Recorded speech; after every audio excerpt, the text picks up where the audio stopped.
বাংলার লোকস্মৃতির ভাঁজে যত কিংবদন্তি জমে আছে তার মধ্যে রঘু ডাকাতের নাম এক বিশেষ মর্যাদার আসন দখল করে আছে।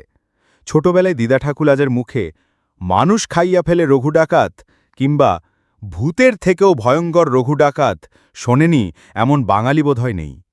অথচ এই ভয়ের আড়ালেই লুকিয়ে আছে এক বিপ্লবীর গল্প, যে নিজের বাবার মৃত্যুর প্রতিশোধ নিকে হাতে তুলে নিয়েছিল লাঠি আর হয়ে উঠেছিল অত্যাচারী জমিদার ও নীলকরের আতঙ্ক। সেই মানুষটির আসল নাম ছিল রঘু ঘোষ, আর ইতিহাস ও লোককথার জটিল বুননে তিনি আজও অমর রঘু ডাকাত নামে। রঘুর জন্ম হয়েছিল প্রায় ২৫০ বছর আগে অষ্টাদশ শতকের বাংলায়। সে সময় ভারতবর্ষে কোম্পানির শাসন জমে বসেছে। বাংলার উর্বর জমিগুলোতে একদিকে ধান পাটের চাষ আর অন্যদিকে জোর করে চাপিয়ে দেওয়া হচ্ছে নীল চাষ। কৃষকরা বাধ্য হচ্ছেন জমি থেকে ধান না ফলিয়ে নীল গাছ তুলতে।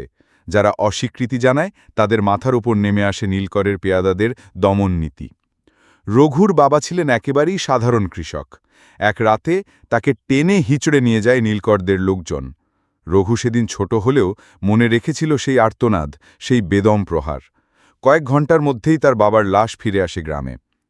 সেই মৃত্যু রঘুর হৃদয়ে রোপণ করেছিল প্রতিশোধের বীজ, আর সেই বীজই পরবর্তীকালে গজিয়ে ওঠে এক বিশাল গাছে, যার ছায়ায় আশ্রয় পায় অত্যাচারিত কৃষকের দল।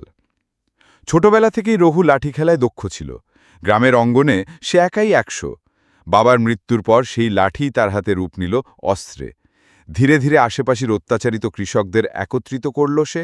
জন্ম নিল এক লাঠিয়াল বাহিনী, যারা নীলকুঠির কুঠি, জমিদারের অট্টালিকা আর অত্যাচারের দুর্গে হানা দিতে শুরু করল। প্রথম দিকে রঘু ও তার সঙ্গীরা নীলকুঠি লুট করে জ্বালিয়ে দিত। কৃষকদের জমি ফেরানোর জন্য ভয় দেখাত নীলকরদের, কিন্তু ধীরে ধীরে তার দাপট বাড়তে লাগল। জমিদার যারা প্রজাদের সম্পদ কুক্ষিগত করত, তাদের বাড়িতেও হানা দিতে শুরু করল রঘুর দল। তবে এই ডাকাতি ছিল না নিছক লুটতরাজ। প্রতিটি অভিযানের পর লুটের মাল ভাগ করে দেওয়া হতো অসহায় কৃষকদের মধ্যে। আর সেই কারণে সাধারণ মানুষের চোখে রঘু ঘোষ রয়ে গেলেন ন্যায়ের প্রতীক, যদিও ইংরেজ ও জমিদারের কাছে তিনি কুখ্যাত এক ডাকাত। রঘুর বাড়ি আসলে কোথায় ছিল, এই প্রশ্নে ইতিহাসবিদরা আজও দ্বিধান্বিত। কেউ বলেন হুগলিতে, কেউ বলেন নদিয়ায়, আবার কেউ বা কলকাতারই মানুষ মনে করেন তাকে। আসলে সে সময় ডাকাতরা এক জায়গায় স্থায়ীভাবে থাকত না। পুলিশের হাত এড়িয়ে আজ হুগলি, কাল মুর্শিদাবাদ, পরশু নদিয়া, এইভাবেই গা ঢাকা দিয়ে জীবন কাটত। তবে লোককথা বলছে রঘু একসময় পান্ডুয়া গ্রামে আশ্রয় নেন, পরে আরও নিরাপত্তার খোঁজে সরে যান দেবীপুরের ঘন জঙ্গলে। সেখানেই তার মনে হয় নতুন একটি গ্রাম গড়ে তোলার। রাতের আধারে বিভিন্ন ঘরানার ব্রাহ্মণদের নিয়ে আসেন তিনি। ঘোষাল, চট্টোপাধ্যায়, বন্দ্যোপাধ্যায়, মুখোপাধ্যায়, ভট্টাচার্য, এই ৫ ঘর নিয়ে গড়ে ওঠে তার স্বপ্নের গ্রাম। যেহেতু প্রতিষ্ঠা হয়েছিল রাতের অন্ধকারে, নাম রাখা হয় নিশিনগর, যা পরে পরিচিত হয় নিশিরাগড় নামে। রঘুর জীবনের সবচেয়ে বিস্ময়কর দিক ছিল তার কালী ভক্তি। কথিত আছে একদিন পুকুর ঘাটে তিনি ২টি পাথরের মূর্তি পান, একটি মহাদেবের, অপরটি অচেনা। সেই রাতেই স্বপ্নে মা কালী তাকে আদেশ দেন প্রাণ প্রতিষ্ঠার জন্যে।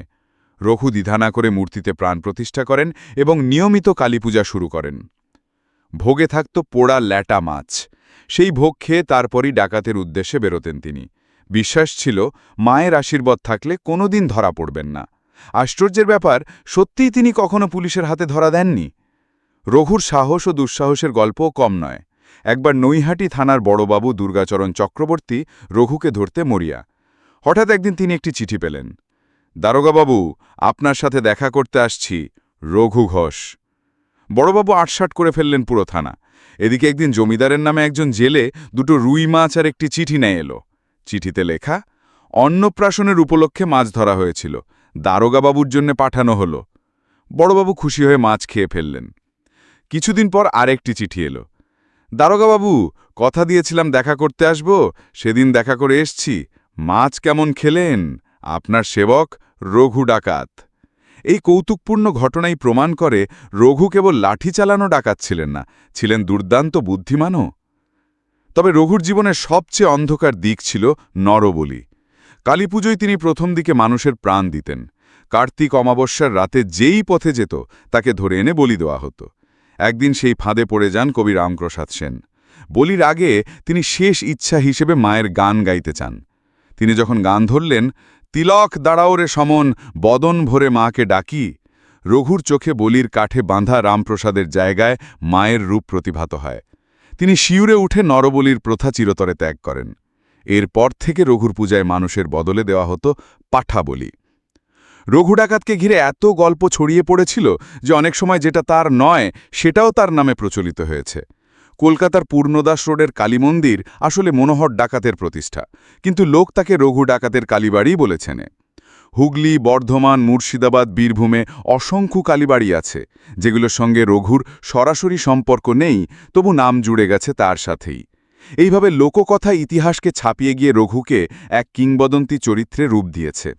কেউ বলেন তিনি ছিলেন রক্তপিপাসু ডাকাত, আবার কেউ বলেন তিনি ছিলেন বাংলার রবিনহুড। আসল সত্য হয়তো মাঝামাঝিই লুকিয়ে আছে।